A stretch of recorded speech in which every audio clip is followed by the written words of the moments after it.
Okay, so in trig, we have 0, 90, 180, 270, 360 degrees around a circle. Okay?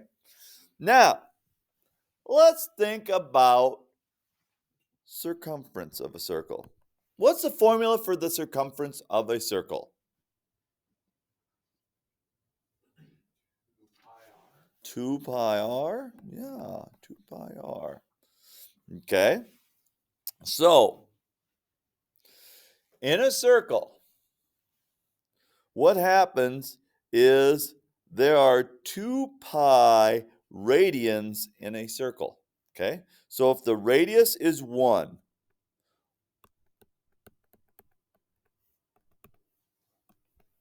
okay, the circumference equals 2 pi. So, the distance around a circle is 2 pi radians. Okay. So, if it takes 2 pi radians to get all the way around a circle, how many radians would 180 degrees be? 1 pi radians. Okay? So, to go this far around the outside of the circle, you go pi.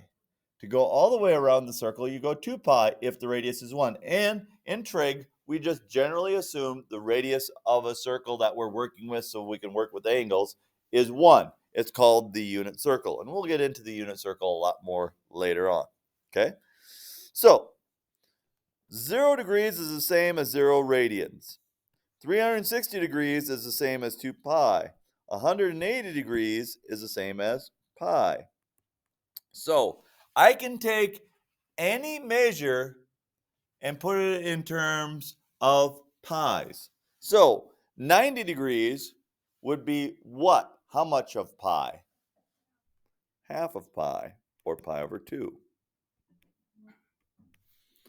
45 degrees would be what? Pi over 4, a fourth of a pi.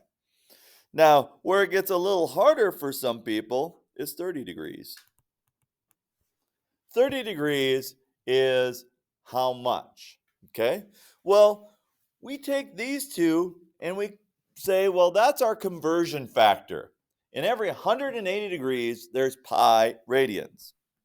So if I want to know 30 degrees, well, what I do with that to figure out how many radians there are, I multiply by pi radians over 180 degrees.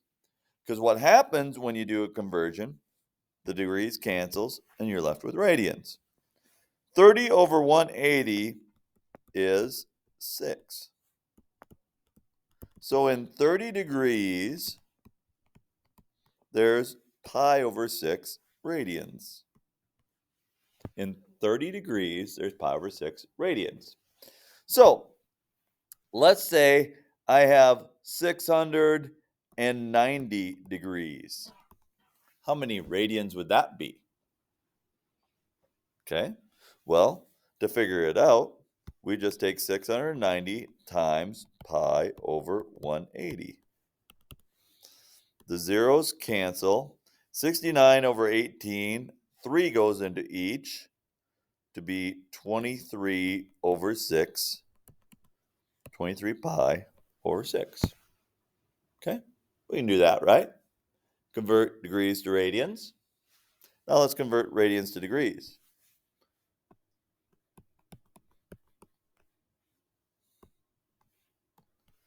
So how many degrees is 5 pi over 6 radians? Well, we multiply by what over what? Should I multiply by pi over 180? No, if I multiply by pi over 180, I get radians squared over degrees. I have to multiply by 180 over pi. Okay, 180 over pi. What happens is that cancels the pi's, and I get 150 degrees. Okay, so when you're converting from radians to degrees, it's 180 over pi. When you're converting from degrees to radians, it's pi over 180. Okay, you need to know that factor for when you're converting to and from. All right. So let's say that we want to find coterminal angles.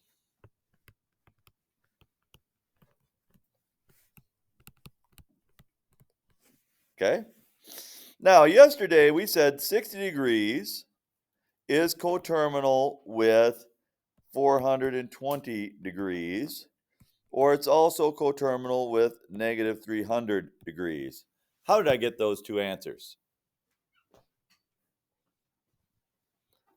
How did I get 60 goes up to 420 or 60 goes down to 300? What's the relationship? Thank you, Benedetta. You add or subtract 360. Coterminal angles are always 360 or a multiple of that apart from each other. Okay? What's the next coterminal angle bigger than 420? 780. Okay? Because you just add 360. Okay? But what if we have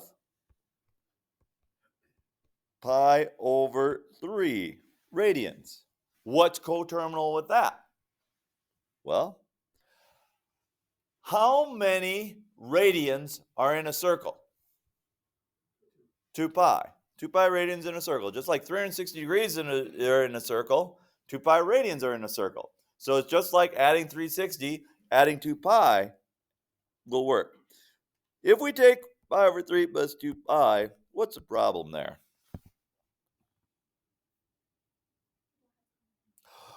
Thank you, Ms. Larson. We don't have a common denominator. I have 2 pi over 1 and pi over 3. I got to get a common denominator.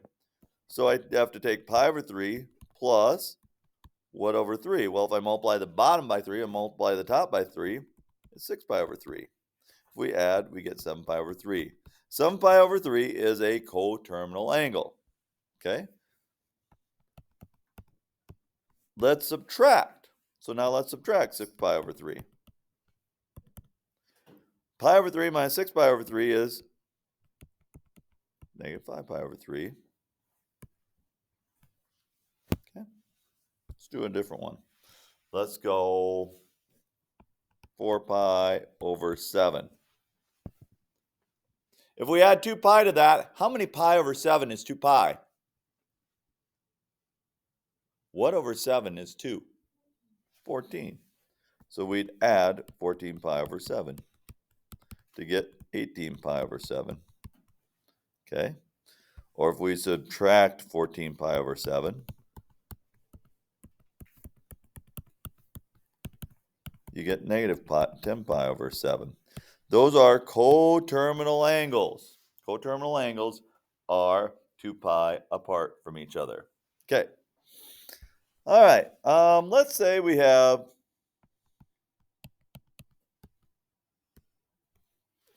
12 pi over 5 radians. What quadrant am I in?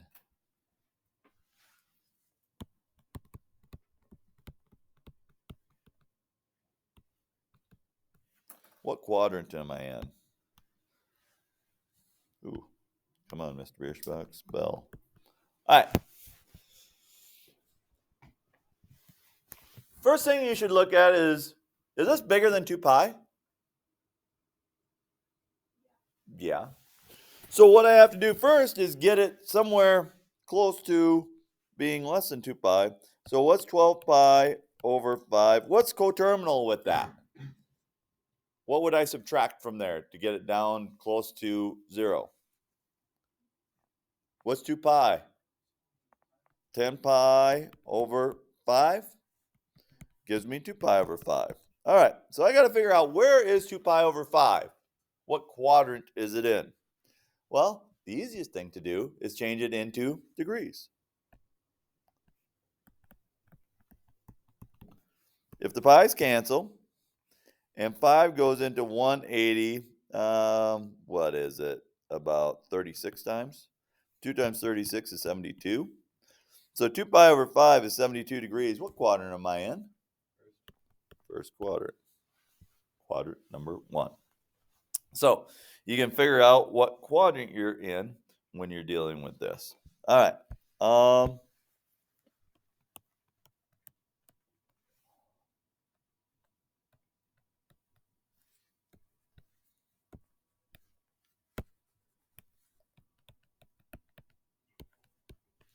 Draw where 11 pi over 6 is on the axis. 11 pi over 6. Well, to figure this out, we know that 11 pi over 6 is 6 pi over 6 plus 5 pi over 6, correct? Where's 6 pi over 6 at? What's 6 pi over 6? 180, okay? So it's all the way over here at 180. And then I go another 5/6 of the way around the circle. So I should be somewhere over here. So this should be 11 pi over 6, okay? Somewhere over there in the fourth quadrant.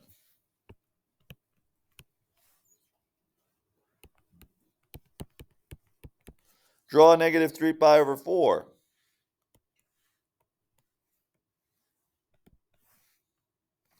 So where's negative 3 pi over 4? Well, where's 4 pi over 4? 180. So if I would go negative 4 pi over 4, it'd be all the way over there. Well, am I going that far? No. I'm going to negative 3 pi over 4. So 3/4 of the way around. What quadrant am I on? Quadrant 3. Okay? So negatives, you go counterclockwise. Positives, you go clockwise. Okay? So that's the basics of radian measure. I'm going to let you work on that for a little bit, and then we're going to talk about arc lengths and sector areas. Arc lengths and sector areas here in a little bit. So let me